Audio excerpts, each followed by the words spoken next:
Your perception is a weapon, not a burden, and the day you learn to use it consciously is the day you become truly powerful. Carl Jung spent decades studying individuals with what he called differentiated perception, people who see through social masks instantly, detect lies before they're fully spoken, and feel the unconscious tensions in every room. But here's what terrified Jung. These individuals consistently ended up isolated, exhausted, and unable to maintain normal relationships, not because they were unstable, but because seeing everything came with a psychological cost no one understood.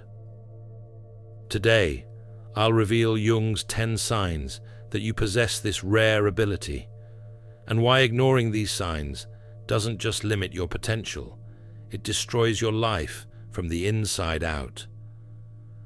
Jung's clinical practice in Zurich revealed a disturbing pattern. Patient after patient arrived, carrying wounds that looked identical. They apologized for existing.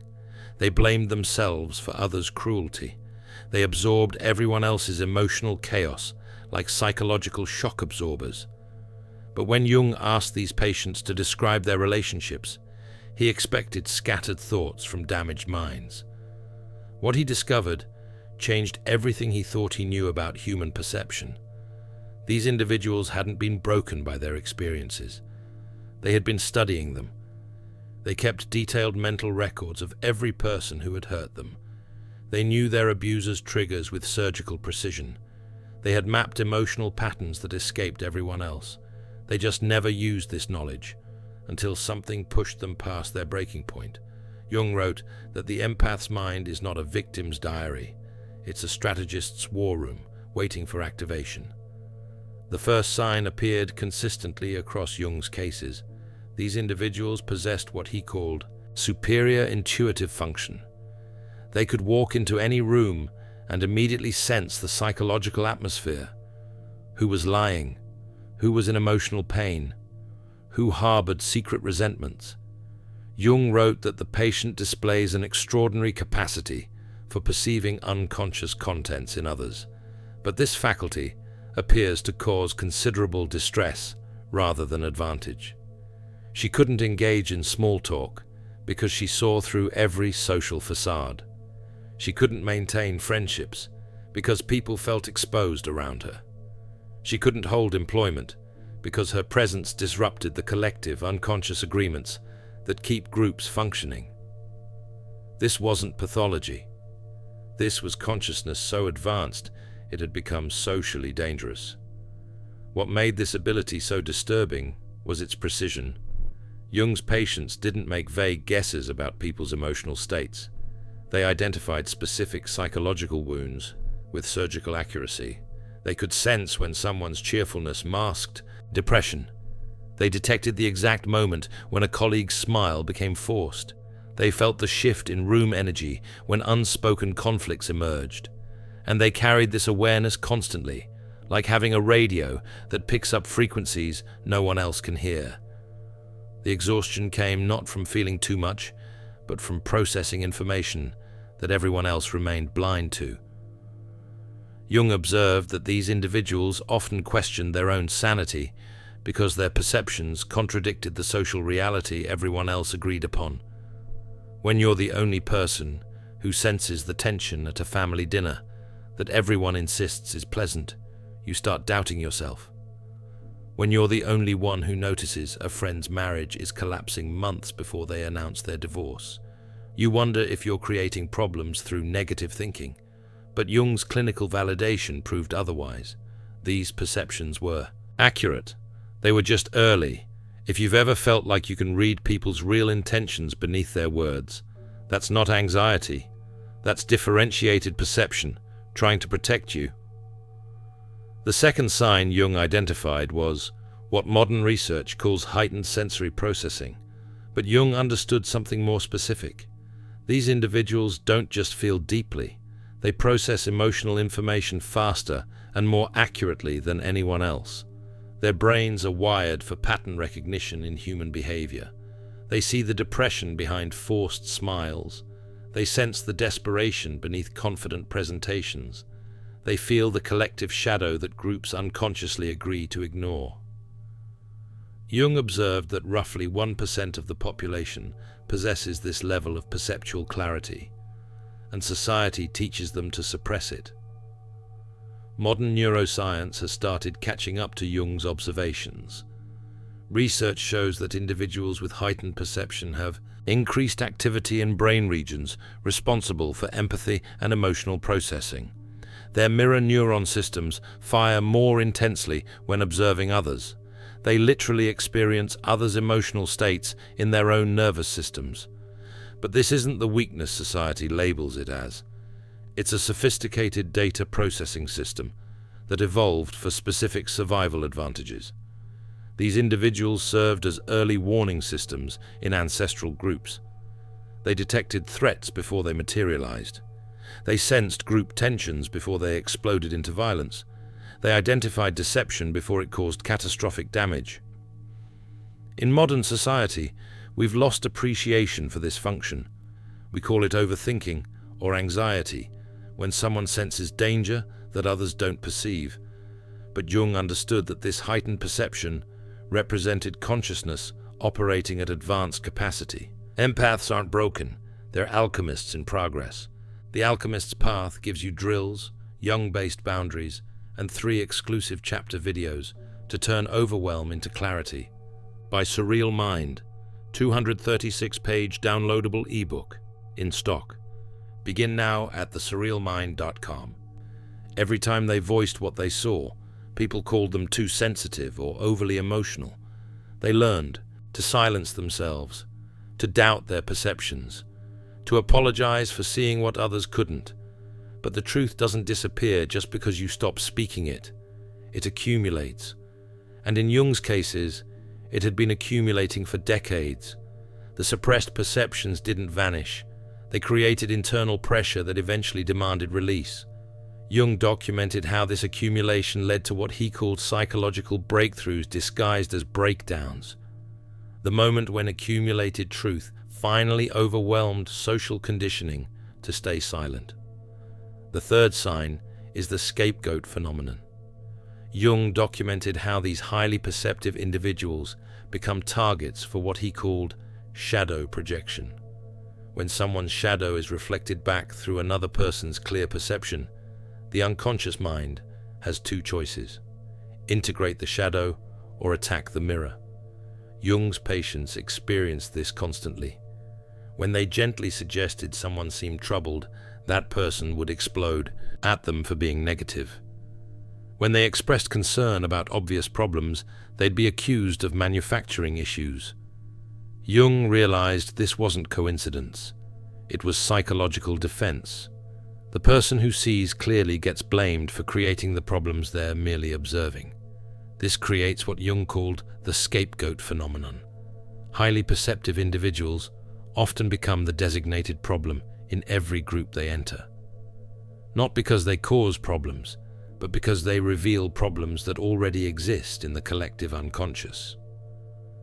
Jung observed this pattern across families, workplaces, and social groups. The gifted individual would notice dysfunction that everyone else was unconsciously invested in ignoring. An alcoholic parent's drinking problem, a manager's incompetence, a friend group's toxic dynamics. And by simply existing with clear perception, they threatened the collective agreement to pretend everything was fine. The scapegoating followed predictable patterns. First, subtle hints that the perceptive individual was too negative or too critical. Then, more direct accusations that they were creating drama where none existed. Finally, systematic exclusion justified by claims that the individual was the source of all group tension.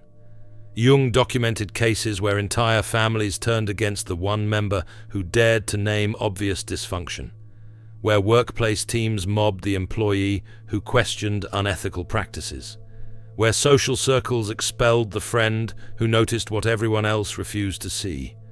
The psychological violence of this process was devastating. But Jung realized something crucial.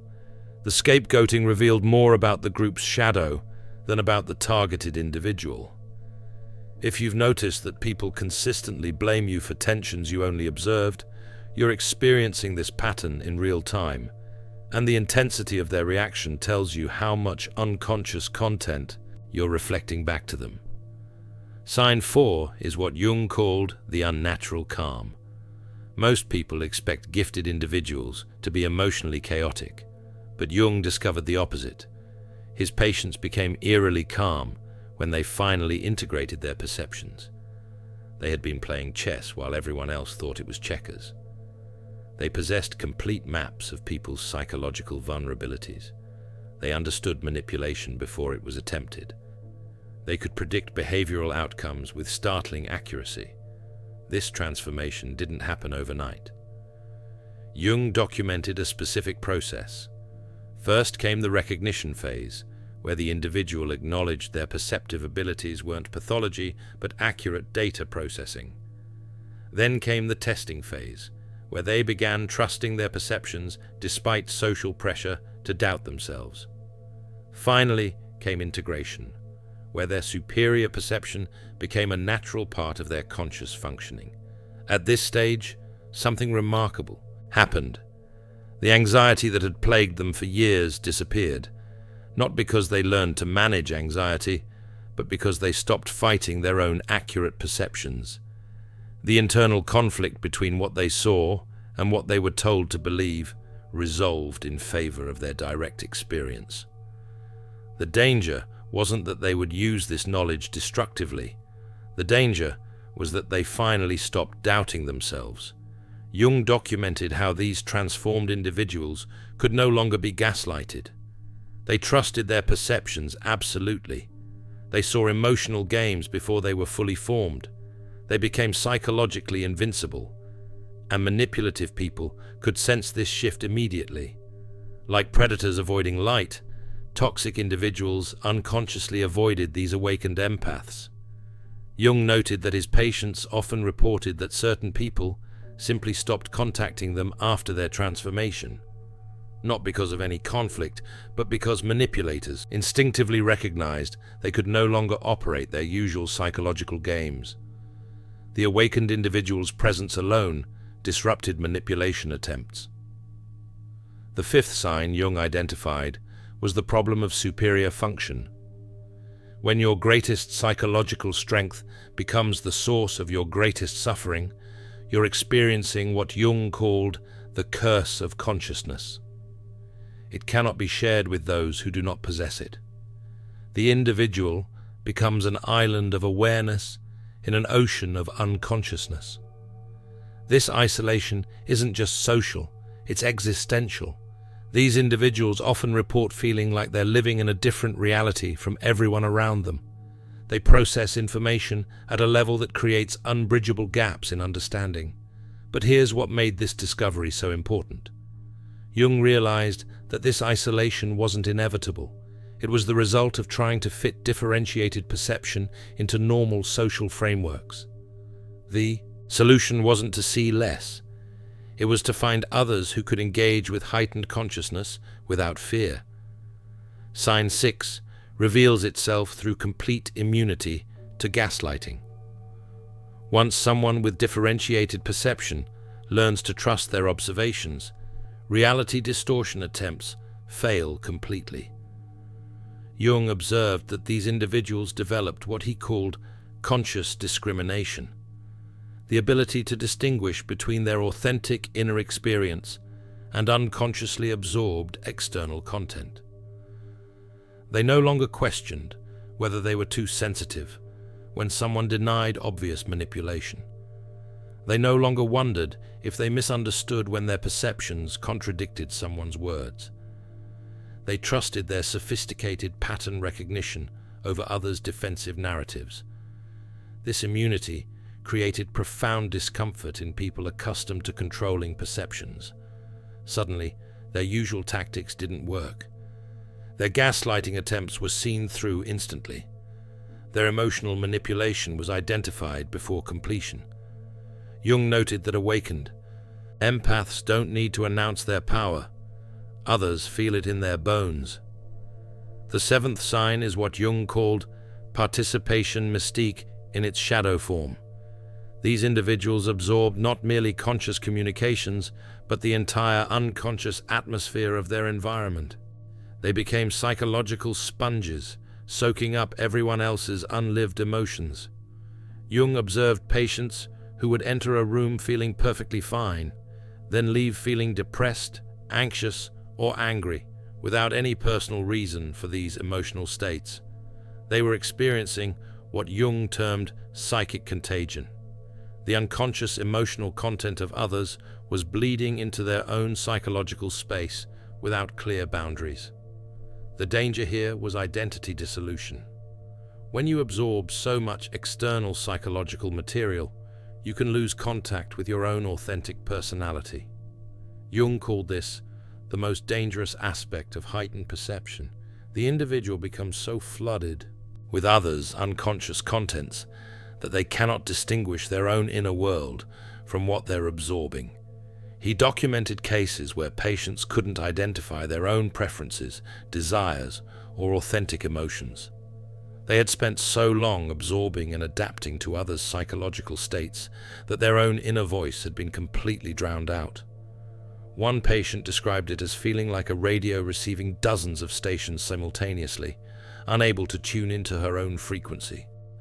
This is why solitude becomes necessary, not because gifted individuals dislike people, but because they need time for absorbed material to settle so they can recognize their own authentic voice. Jung prescribed what he called psychological hygiene practices, daily periods of complete solitude where external stimulation was minimized, time in nature where human psychological frequencies were absent, creative expression that allowed the individual to distinguish their authentic content from absorbed material, meditation or contemplative practices that created internal stillness. Through these practices, his patients learned to recognize which emotions belonged to them and which they had absorbed from their environment. They developed what Jung called conscious discrimination, the ability to feel others' emotions without becoming possessed by them. If you feel exhausted after social interactions and need significant alone time to feel like yourself again, this is differentiated perception processing external psychological data. You're not antisocial. You're not weak. You're clearing absorbed psychological material so you can reconnect with your authentic self. Jung emphasized that this need for solitude wasn't pathological withdrawal. It was essential psychological maintenance for individuals operating with heightened perceptual sensitivity. Sign 8 appears as the return to service after integration. Jung documented how his patients, after learning to manage their perceptive abilities consciously, became what he called psychological architects. They used their emotional intelligence strategically. They could read clients' real needs before they were voiced. They identified emotional predators within minutes. They trusted their intuitive intelligence completely. Their decisions became flawless because they weren't clouded by social pressure to doubt clear perception. These individuals built extraordinarily successful lives, not despite their sensitivity, but because they finally honored it properly. They became selectively empathetic, still deeply caring, but strategically protective of where that care flowed. Jung observed that they didn't become less empathetic, they became perfectly empathetic, which meant they were also perfectly strategic about protecting their psychological resources. The 9th sign Jung identified was the compulsion to repeat before integration. These individuals unconsciously recreated the same painful patterns while believing themselves victims of fate.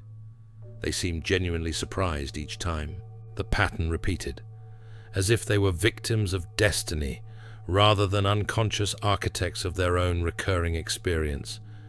Jung called this negative synchronicity, the unconscious ability to orchestrate encounters that perpetuate unresolved patterns. The person trapped in repetition compulsions unconsciously emits signals that attract precisely those who can help recreate original traumatic scenarios. The danger is getting recruited into their psychological drama.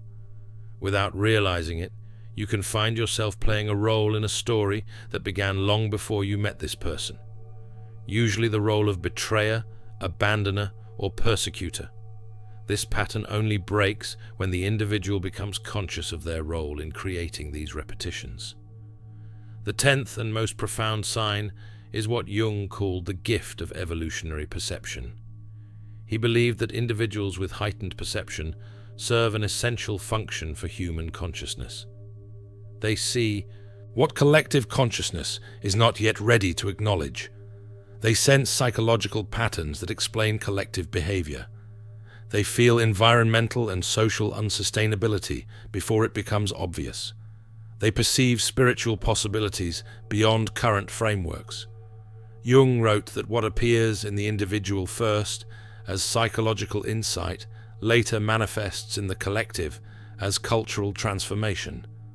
The individual serves as a laboratory for consciousness experiments that will eventually benefit the whole. These gifted individuals aren't broken. They're psychologically ahead of their time. Their personal symptoms often reflect what entire cultures need to address. But to serve this function effectively, they must first learn integration. Jung's solution was what he called the individuation process, a systematic approach to maintaining individual identity while developing conscious relationship with unconscious contents. The first phase was recognition and differentiation, learning to distinguish between authentic inner experience and unconsciously absorbed external content. Jung instructed patients to spend time in complete solitude daily, allowing absorbed material to settle so they could recognize their own psychological voice. He taught them to ask a crucial question whenever they experienced an emotion. Does this feeling have a clear cause in my recent personal experience, or did it appear after interacting with someone else? This simple question helped his patients begin distinguishing their authentic emotions from absorbed content. The second phase was shadow integration. Jung discovered that people who see others' shadows clearly often do so because they haven't integrated their own. The more you deny your own capacity for manipulation, the more disturbed you'll be by seeing these qualities in others. This created a paradox. The individuals most disgusted by others' darkness were often those most disconnected from their own shadow. Jung taught his patients to approach their shadow with curiosity rather than judgment, to recognize that every human contains the full spectrum of psychological possibilities. Shadow integration means acknowledging that you contain every human quality you observe in others, the capacity for cruelty alongside compassion, the potential for manipulation alongside authenticity, the possibility of selfishness alongside generosity. This doesn't make you bad, it makes you complete. A whole person who can witness the full range of human experience without judgment because you've acknowledged these possibilities within yourself.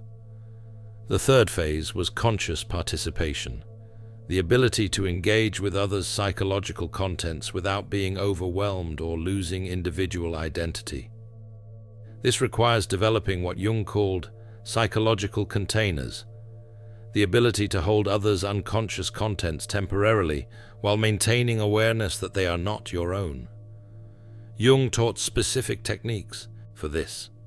Visualization practices where patients imagine themselves surrounded by a permeable but protective boundary, one that allowed them to perceive others' emotional states while maintaining clear awareness of where others ended and they began. Grounding practices that reconnected them with their physical body when they felt lost in others' psychological material. And most importantly, the practice of naming what they were experiencing. When you can say to yourself, I am feeling John's anxiety right now, not my own anxiety, you create psychological distance that prevents absorption. The fourth phase, which Jung added later in his work, was strategic expression, learning when, how, and with whom to share perceptions. Not every perception needs to be voiced. Not every truth needs to be spoken in every context. Gifted individuals who learn integration develop sophisticated discernment about revelation. They recognize that some people can receive their perceptions as valuable insights. Others will experience them as attacks. The integrated individual learns to read this capacity in others before sharing what they see. They develop what Jung called conscious discretion, the wisdom to know when silence serves better than truth-telling. Jung studied historical figures to understand the difference between successful integration and breakdown. He examined Nietzsche's case as an example of unintegrated perception leading to collapse. Nietzsche possessed extraordinary insight into human nature, but he remained identified with his superior function rather than integrating it. He used his perception as a weapon against society instead of in service of healing. Jung observed that Nietzsche could see through religious hypocrisy, philosophical pretension, and cultural weakness with devastating clarity. But this clarity isolated him completely. He couldn't find peers who could engage with his level of perception. He couldn't translate his insights into forms that would help rather than alienate, and he couldn't integrate his own shadow. He projected all weakness onto others while maintaining an inflated self-image. Jung noted that Nietzsche's writing became increasingly grandiose as his isolation deepened. He began identifying with archetypal forces beyond individual capacity. He called himself the Antichrist, the herald of new epochs, the destroyer of old values. This inflation compensated for profound disconnection from community. Jung observed that Nietzsche's breakdown represented what happens when superior perception remains unintegrated. The individual becomes consumed by what they see, rather than transformed by it. The perception that should have been a gift became a curse, because Nietzsche never learned to hold it with humility. His final collapse into madness was the inevitable result of consciousness that expanded, beyond capacity to integrate. In contrast, Jung studied Meister Eckhart as successful integration. Eckhart possessed mystical intuition, but channeled his insights into compassionate service. He could perceive spiritual and psychological realities that escaped ordinary consciousness. He saw through religious formalism to direct experience. He understood paradoxes most minds couldn't hold. He accessed states revealing the constructed nature of everyday reality. But unlike Nietzsche, Eckhart transformed superior perception into wisdom that could nourish without overwhelming. He developed teaching methods meeting people where they were while pointing toward deeper possibilities. He used metaphors making profound truths accessible. He maintained genuine relationships with students, colleagues, and community. Jung noted that Eckhart's success came from conscious humility, the recognition that superior perception is a gift to be shared wisely, not a weapon to be wielded. Eckhart never claimed superiority based on his perceptions. He positioned himself as a servant of truth rather than its master. He acknowledged the limits of language even as he used it skillfully, and most importantly, he maintained his humanity. He didn't inflate into archetypal identifications. He remained a finite human being with access to infinite perception. This balance allowed him to serve as a bridge between ordinary and heightened consciousness. His life demonstrated that superior perception, properly integrated, enriches rather than isolates. Your superior perception isn't a malfunction in your psychological makeup. It's an advanced feature of consciousness development. You're not broken because you see everything others miss. You're psychologically ahead of your time. The question isn't whether you should suppress your perception to fit in with collective unconsciousness. The question is whether you'll develop the individuation skills necessary to integrate your perception consciously. Jung's method offers a path from dangerous isolation to conscious service, from overwhelming perception to integrated wisdom, from psychological curse to evolutionary contribution. You were born to see everything, not to suffer in silence, but to serve consciousness evolution. The world needs your insights delivered with the integration, wisdom, and strategic awareness that transform dangerous perception into cultural medicine. Your gift is not your burden. Your unconscious relationship to your gift is your burden. Learn to integrate it consciously, and you become exactly what Jung believed highly perceptive individuals were meant to be. Consciousness pioneers preparing humanity for psychological development that is inevitable but not yet obvious. If you recognize yourself in these 10 signs, you're part of that rare 1% Jung identified as essential for consciousness evolution. Share in the comments which sign resonated most powerfully with your experience.